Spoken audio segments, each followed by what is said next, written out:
They were the first large animals to fly. Their bodies were so bizarre that it's hard to imagine how they got into the air. They were pterosaurs, and they ruled the skies for 150 million years. I'm blown away by these animals. Pterosaurs are probably the weirdest animals that live on this world. They're the closest thing to living dragons the planet has ever seen. But they're not birds, and they're not bats. So what on earth are they? They're impossible animals. They're reptiles, and yet they're flying around. How on earth could these animals ever fly? And can they fly again? We joined one team on their quest to build one, as they hunt for evidence to unlock the mystery of their flight and piece together clues that may uncover their secrets. We're about to come face to face with the monsters of the sky.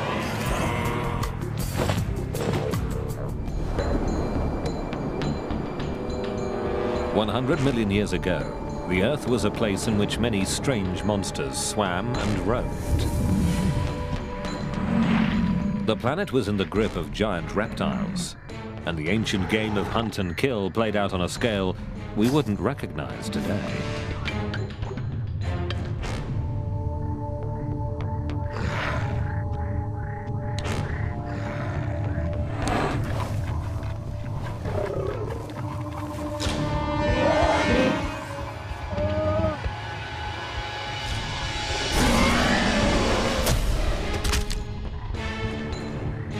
But there was another dimension to this world, one that's often overlooked, but in many ways is even more remarkable.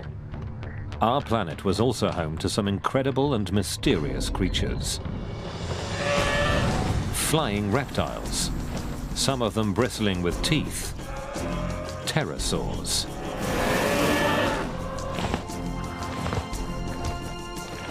After insects, pterosaurs were the first animals to fly. And they became a global air force.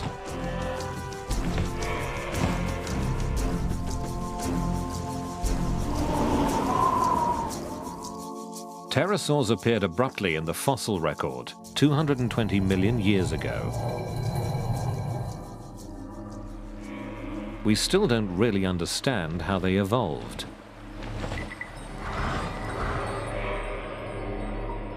But we do know that after they arrived, they spread around the globe, undergoing some of the strangest costume changes in the history of life.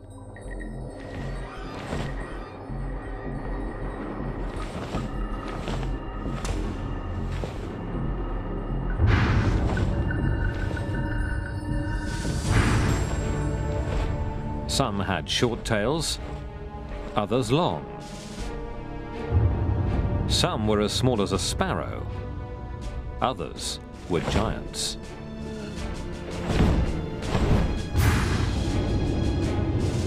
Many were covered with something like hair and sported flamboyant crests.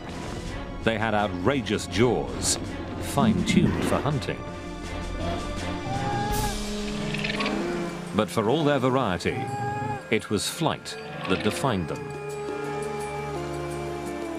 Somehow, these long-necked, gawky creatures not only worked out how to fly, they perfected the technique. 220 million years ago, this skill set them apart from every other large creature. Birds didn't even exist yet. But pterosaurs ruled the skies.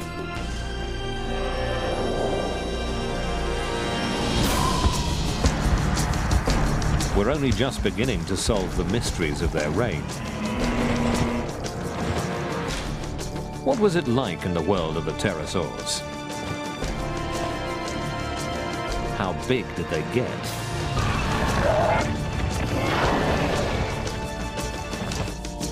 And how does an animal that resembles a broken umbrella get its ungainly body into the air and manage to fly?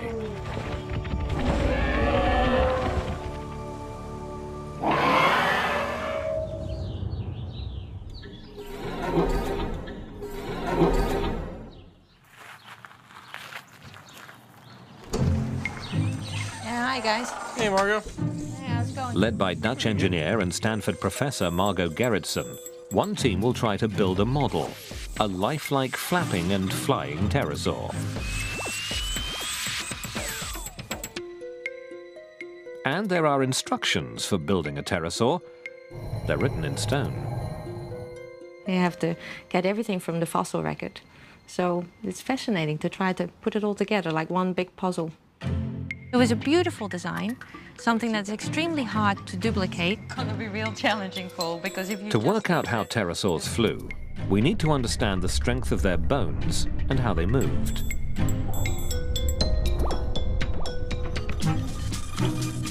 We also need to work out the shape and construction of their wings and how they flapped to create lift and thrust to power their flight.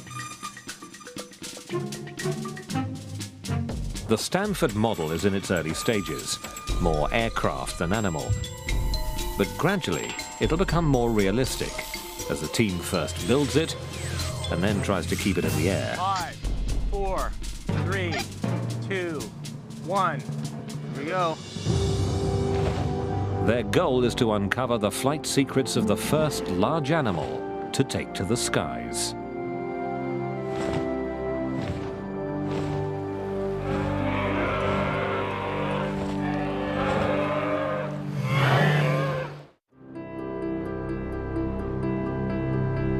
We used to think that birds and bats were the only big flyers in the skies.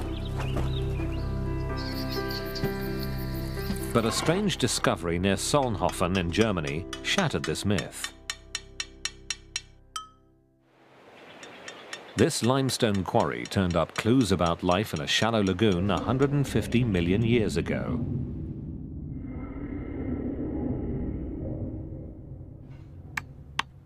Less than 250 years ago, a quarryman here found something baffling. It seemed to defy explanation. Naturalists of the 1700s fumbled for answers based on familiar known creatures. Some thought it was a type of duck. Others believed it was a kind of bat. Yet others thought the wings would have been used for swimming underwater. But the fossil defied them all. It was unlike anything ever collected before. At the Natural History Museum in Paris, Philippe Taquet walks in the footsteps of the man who finally unraveled the mystery.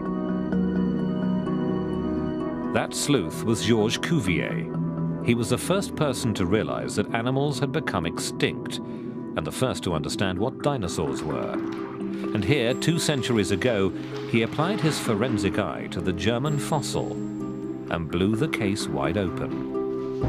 Cuvier received a drawing of this strange petrified animal, and he realized suddenly that it was completely a new order of animal. It was a new branch on the tree of life. Cuvier spotted a tiny bone in the jaw, like those found in only one kind of animal. The weird winged creature was a reptile. But what was a reptile doing in the sky? You have a reptile flying. This was completely surprising.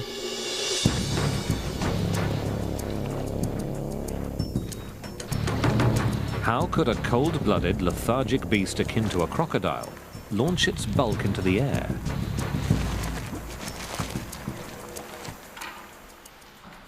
Cuvier found the answer in the hand. A single finger had grown to enormous size. And Cuvier said, I will call this animal the pterodactyl. That means the wing on the finger. It was a revolution in zoology.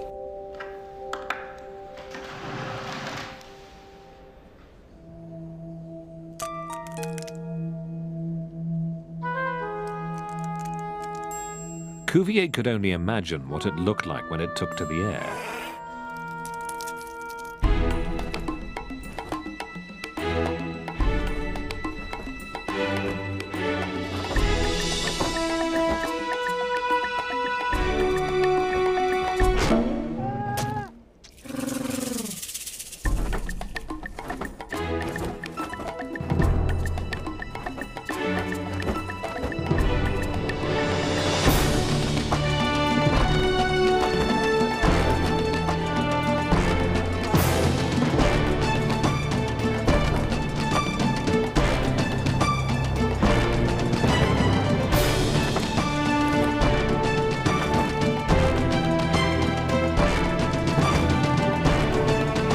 For 200 years, we've known that pterosaurs flew, but it's only recently that we've started to understand how.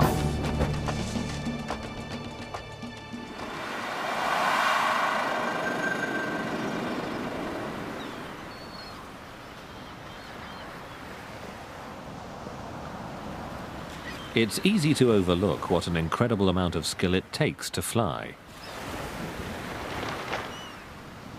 To get answers about how pterosaurs did it, we can look at the wings of birds and bats. All flying animals use the bones of the hands and fingers to fly, but they do it in different ways. Birds have lost the fourth and fifth fingers. They take the first three fingers, and these form the supports for the feathers. In bats, it's a different story. The four fingers stretch and control the membrane, while the thumb is free. With pterosaurs, the little finger disappeared, and the ring finger was stretched dramatically.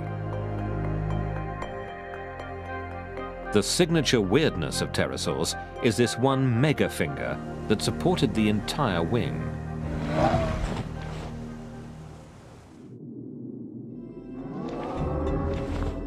You see an animal that is like nothing else you've ever seen.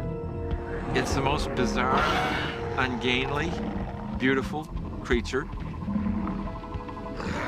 I mean, it's flying with a finger. Evidence of that finger is elusive. Pterosaur fossils are extremely fragile. It's very rare to get a beautiful specimen of a pterosaur. Nevertheless, Paul Serino did it. A few years ago, on an expedition to Africa, he found a pterosaur where no one expected it. It's a pterosaur bone, probably a wing bone.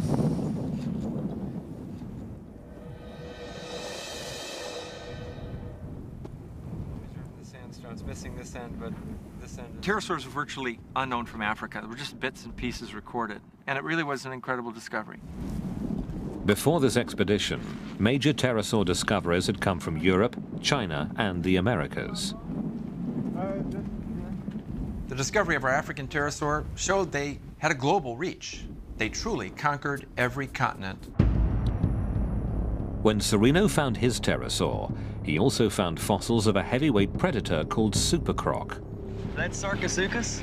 This is Sarcosuchus, the giant crocodile of its jaw alone measured nearly 2 meters. One huge skull.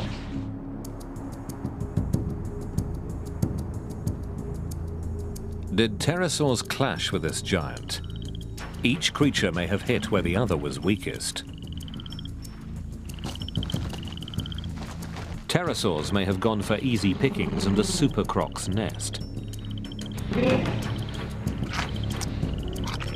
And the croc probably attacked when the awkward pterosaurs were on the ground.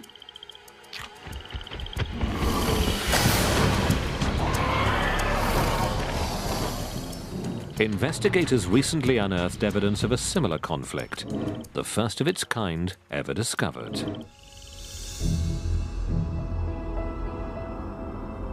A fossil find in Canada may show that pterosaurs did tangle with dinosaurs.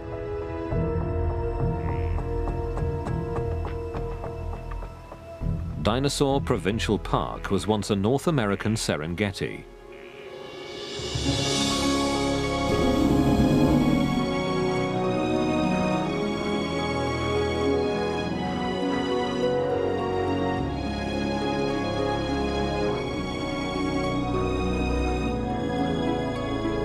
Pterosaurs here tried to steer clear of danger on the ground.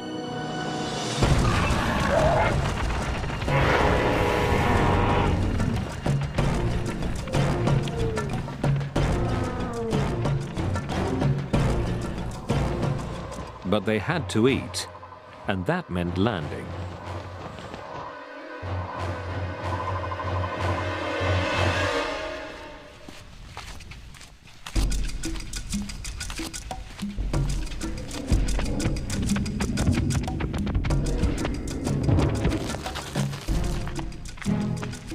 Eons later, a fossil hunter found hints of what may have been one pterosaur's last landing.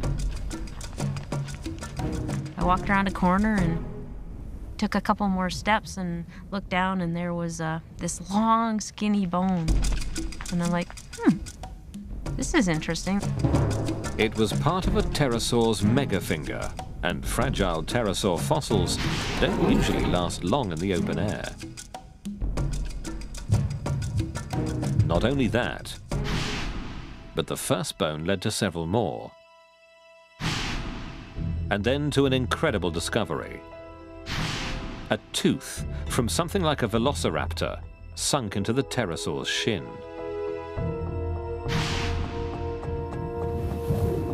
What had happened here?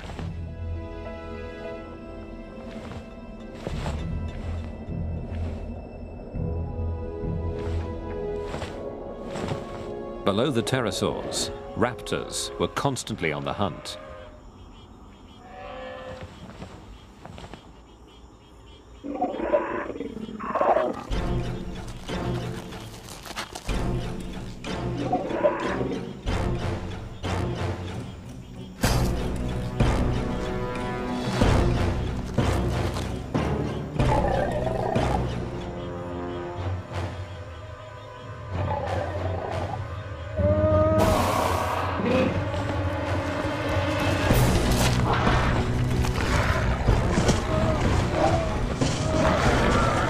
Pterosaurs on the ground were vulnerable.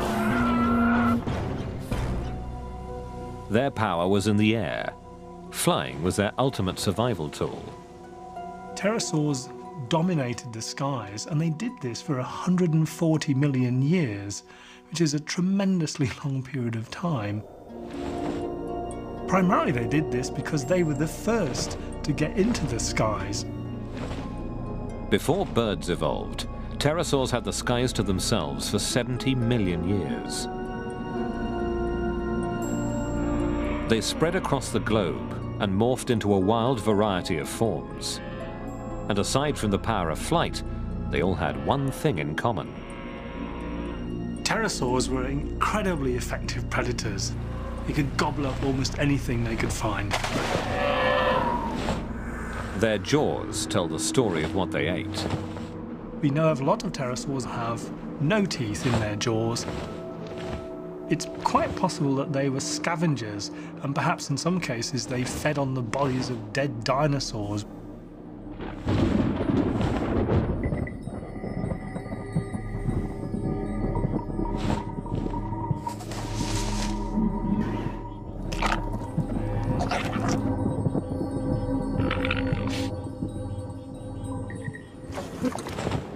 Many pterosaurs were aggressive hunters.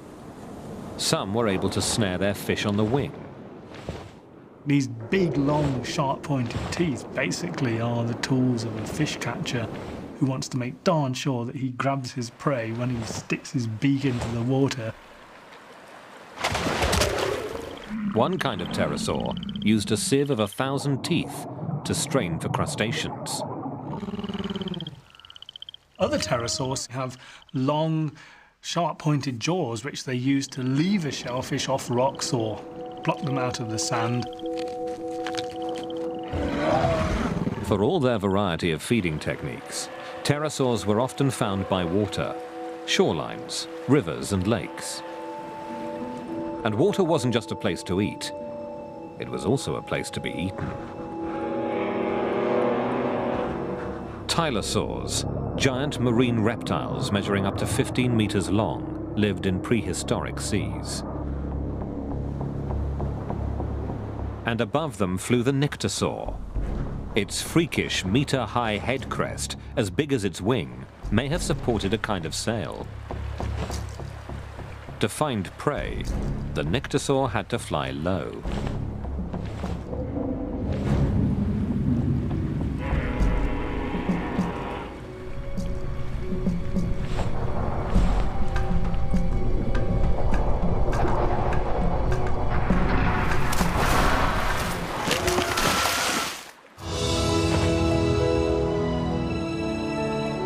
But for every pterosaur ambushed from below, many more spread across the globe. The 5-meter African pterosaur cast its shadow on duckbills. It cruised over prehistoric turtles.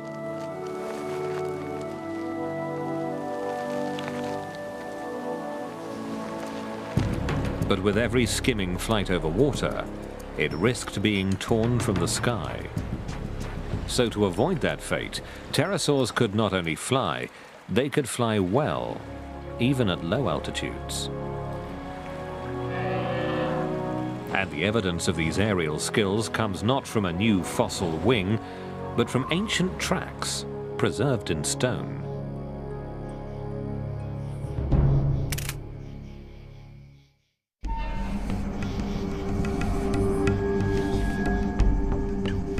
In the past, no one ever thought that pterosaurs could have been skilled flyers. Their clunky bodies seemed to prohibit anything but gliding. But near Toulouse in France, a new piece of evidence has quashed this myth. Two investigators examined the rarest of pterosaur fossils, not petrified bones, but fossilized footprints.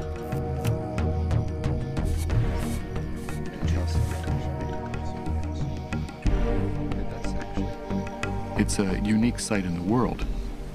This is the first site that actually preserves pterosaur tracks that everyone agrees are pterosaur tracks.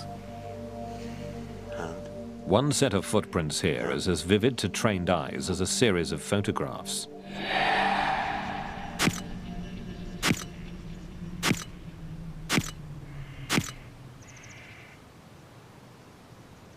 It's the only known record of a pterosaur landing, and how a flyer lands reveals how well it's able to control its flight.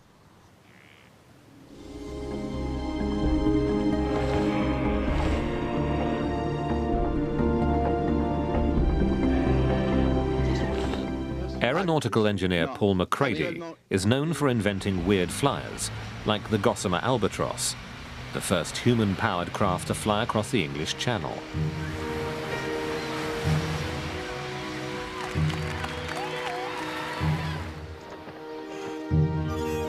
Captivated by pterosaurs, McCready set out in the 1980s to make the giant fly again.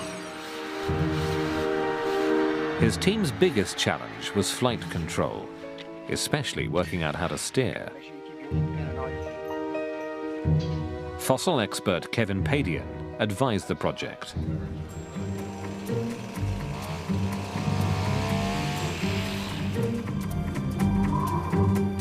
They were able to get it off the ground, get it up in the air. It was fantastic at the time. We now know that pterosaurs mostly relied on their incredibly sophisticated wings for steering. McCready's wings weren't up to the task.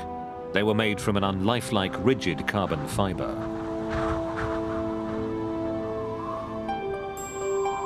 His solution to flight control was aeronautical. He created an aeroplane in pterosaur's clothing.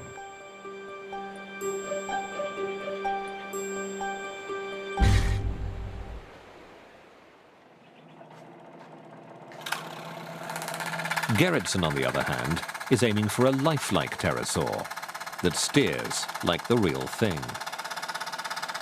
Really what's helping us most is that we know a lot more about pterosaurs.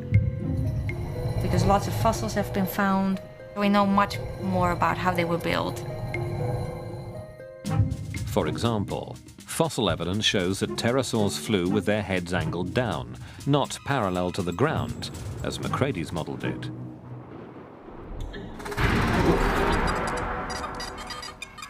A lowered head makes flight far more difficult to control, but that's how real pterosaurs did it.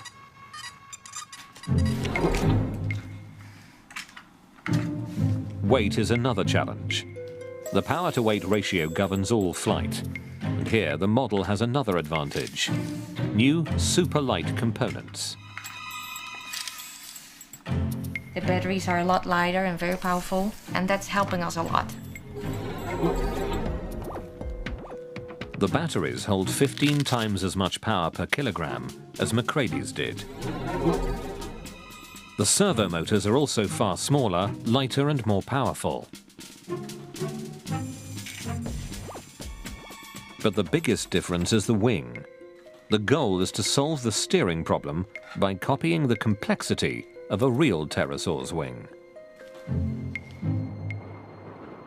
Macready's wing had only a single moving joint, the shoulder.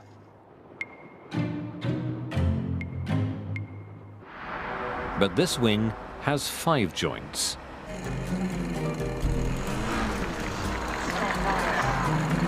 At a runway for remote-controlled aircraft, the model's wings are about to be tested.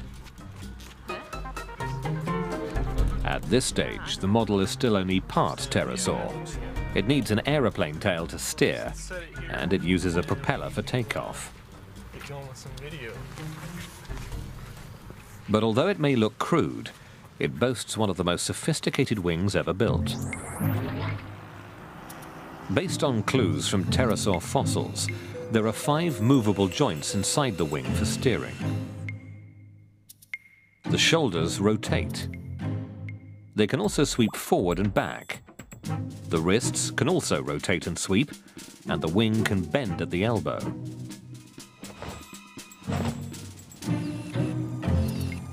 The object now is to experiment with these joints. That's the one thing that we're trying to figure out with this replica right now. Which of the joint motions are really critical for control? The answer was wired into the real pterosaur's brain, so Mike Luvara will have his work cut out for him. It is a challenge. It's certainly like flying a ball, and you got to keep on balancing on top of the ball. Okay, here we go.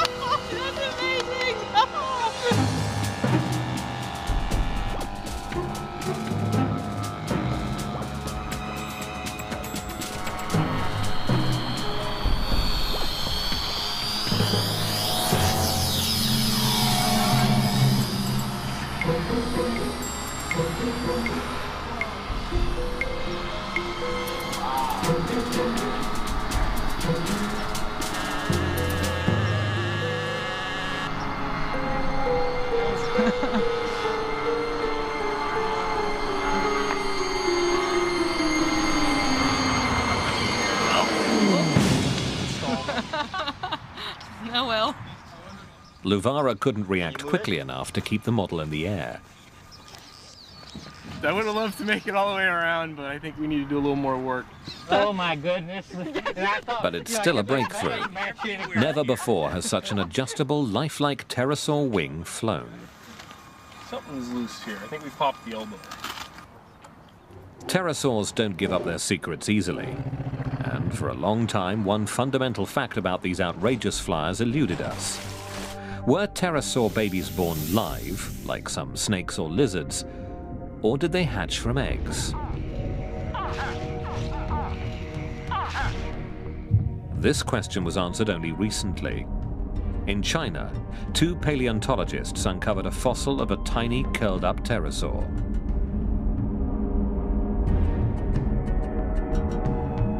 It was a pterosaur chick inside an egg. The discovery of the egg was probably the find of the century, because this tells us something about pterosaurs, about how they reproduced, of which we had absolutely no information before. It was pure speculation, and suddenly here we have an egg. This still doesn't tell us when young pterosaurs began to fly, but Dave Unwin has a controversial theory. Evidence shows that many baby pterosaurs died far from the nest. We find the fossil remains of these individuals miles out at sea. And the only way they could get there is if they were actually flying animals and they got caught in a storm, ended up dead in the water and were buried in the sediments at the bottom. Could pterosaurs have been able to fly right after hatching? Newborn birds and bats can't because they're awkwardly proportioned.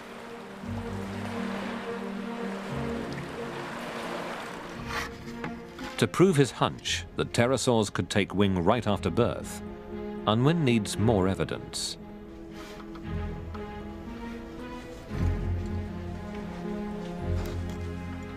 He's assembled a rare series of fossils, the same kind of pterosaur at 3 different ages.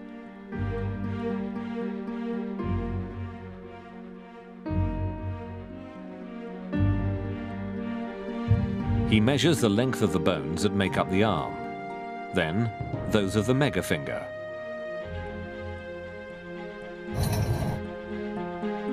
Unwin finds that the arm and the megafinger grow at the same rate.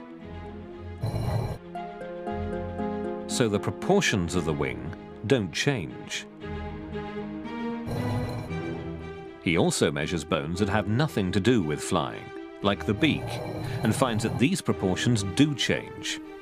So only the flight-critical bones keep the same ratio. The evidence about pterosaur hatchlings now comes together. They have all their forelimbs, they have their wing membranes.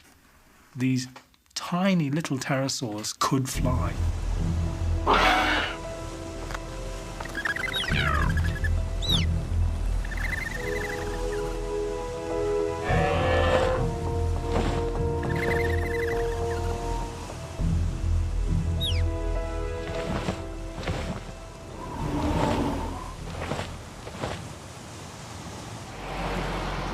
The model is nearly ready for its next flight test.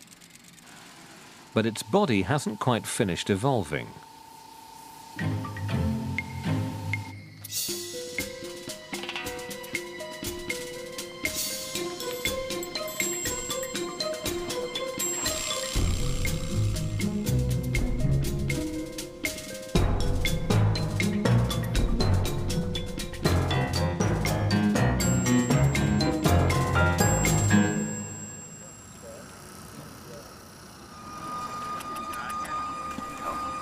It looks so real.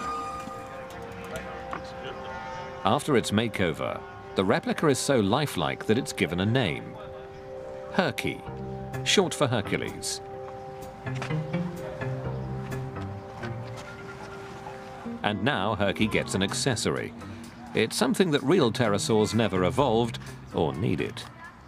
A parachute. Pterosaurs were known for their weird head crests. This metal one is part of a system to keep the head pointed into the wind, as real pterosaurs probably did in the air. For this crucial test, a large remote-controlled aeroplane will carry Herky aloft and then drop him. You want to check it? This is going to be our first flight with fur on the wings. It could go unstable, but I think in generally we're going to be quite all right with it. This is close to being the weirdest thing I've ever flown. Herky must rely on Michael Luvara's reflexes. A real pterosaur had a big advantage, a flight computer, its brain. A new discovery suggests that its brain could make precise micro-adjustments of the wing many times a second.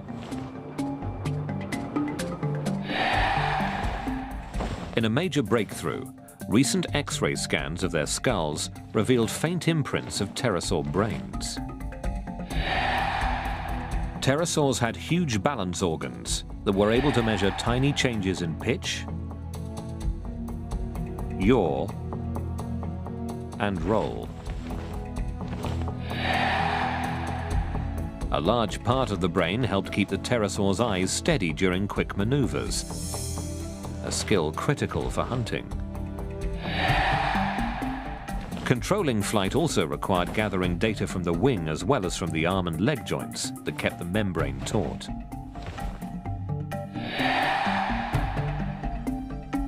This information was analyzed by another processor that was the core of the flight computer.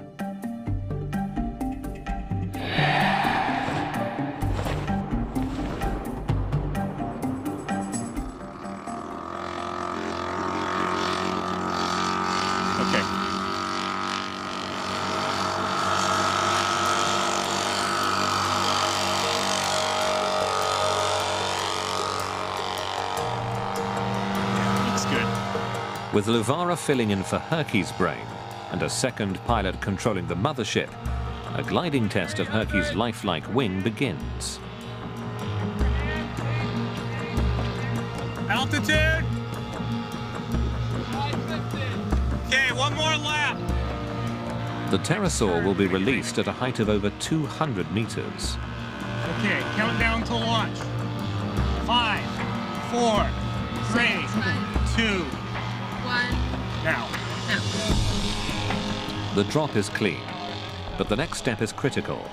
The head, pointing straight ahead for takeoff, must be angled down into a realistic position. 300. Woo.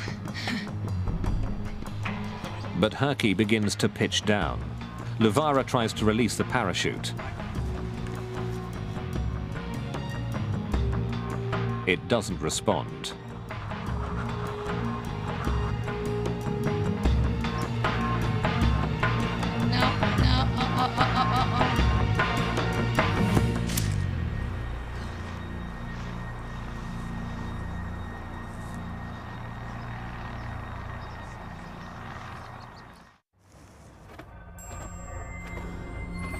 The reason for Herky's failed flight can be found by once more looking at birds and bats. They're the only two large animals alive today to have mastered a particular wing motion that keeps them in the air. It's called the flight stroke.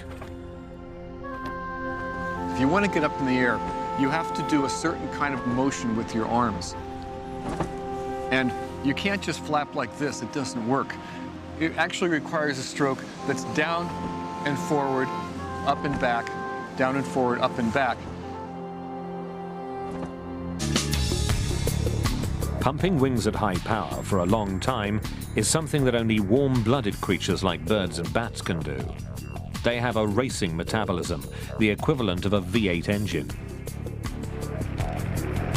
Taken to the air requires a lot of energy, and it requires sustained energy. If you want to stay up in the air, for safety's sake, you better be able to have a good energy reserve. Otherwise, you run out of gas and fall down in the middle of a big flight. It's not good for you. But pterosaurs were reptiles, and all living reptiles are cold-blooded.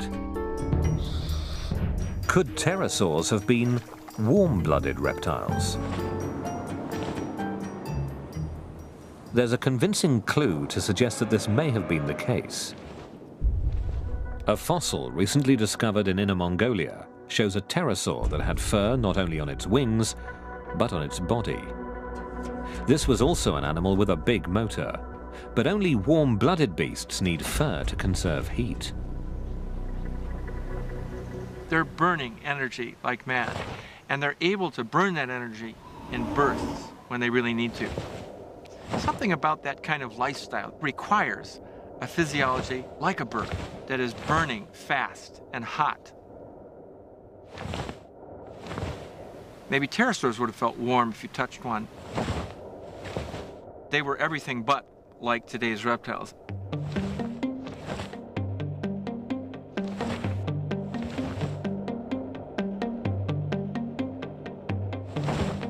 Pterosaurs needed one more feature to execute the flight stroke. The flapping takes a lot of power. There's a big wings, and it's flying at high speed. So we need a big motor. But a big motor adds weight, and analysis of the last flight showed that Herky was already heavy and descended too fast. Why? All this cosmetics that we put on actually took us back in flight ability. So to fly more like a real pterosaur, Herky has to look less like one. Newly shaved and in fighting trim, Herky evolves from glider to flapper.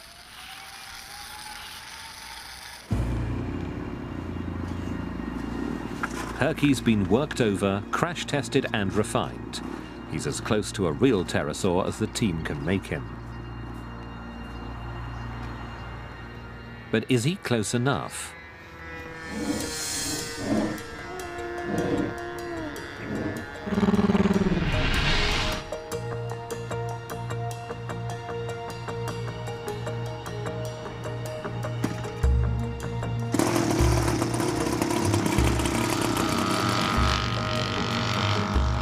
On a wing finger and a prayer, Herky takes off for the last time.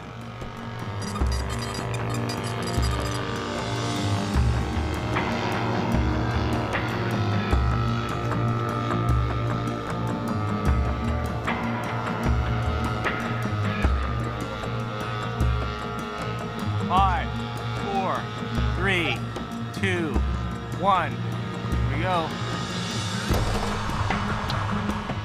Now it's time to flap.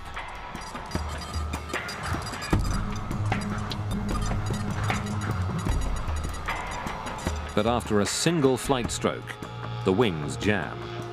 Herky's engine is too weak, and he can't even get his wings back to level. Luvara bails out. It worked. It's about 50 feet, 40, 20, touchdown. Well, it doesn't look too bad. I think the parachute saved us. Yeah. I think we lost our clutch and gearing. Oh, that's it. Yeah, look at that. That's why it didn't flap. I think we were spinning the motor with nothing. Yeah, the whole clutch system came apart. How about that? Oh, that explains a lot. Well, that also Herky turns out to be a runt. Yeah. Later calculations reveal that his flapping motor had only half the power a real pterosaur would have There's an had. incredible load in the air. But Herky's wings have still helped to rewrite the book on pterosaur flight. A little bit of slop inboard. I don't know what that was. I'm really proud of the design of the wings. We built a wing that behaves beautifully in gliding flight. We can control the shape, and by controlling it, we can steer the pterosaur. So that's been fantastic. The real animals set an almost impossibly high standard. And it was only by building Herky that we've learned just how skilled they were.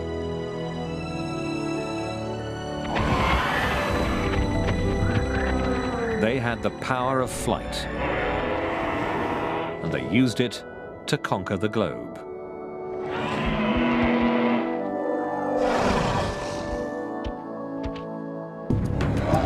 Tenacious hunters, they adapted to different diets.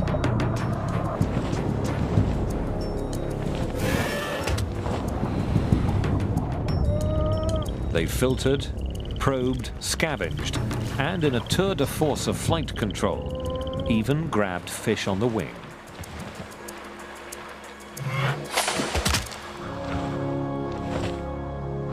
They were quite amazing. Compared to every living animal that I know, every living flyer or man-made flyer, I think the pterosaurs beat them all.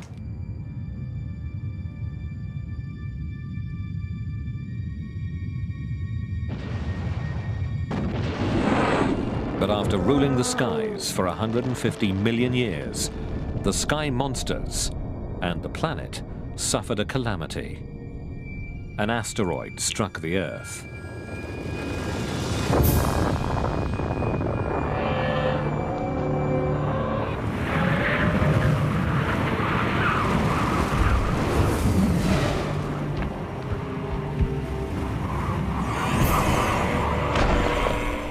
One theory suggests that the aftermath wiped out the dinosaurs.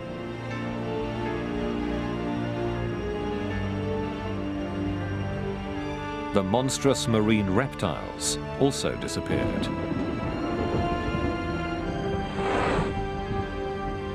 And pterosaurs, the master flyers, were gone forever.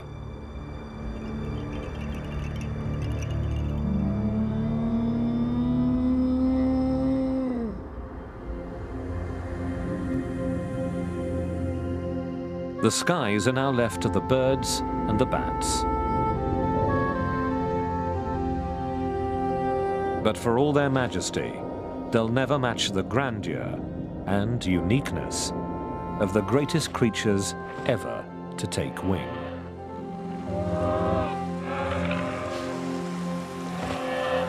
Dragons, of course, are fantastical creatures.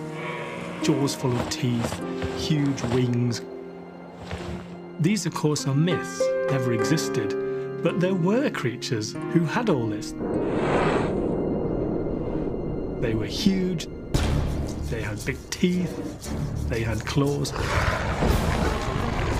and they were the pterosaurs.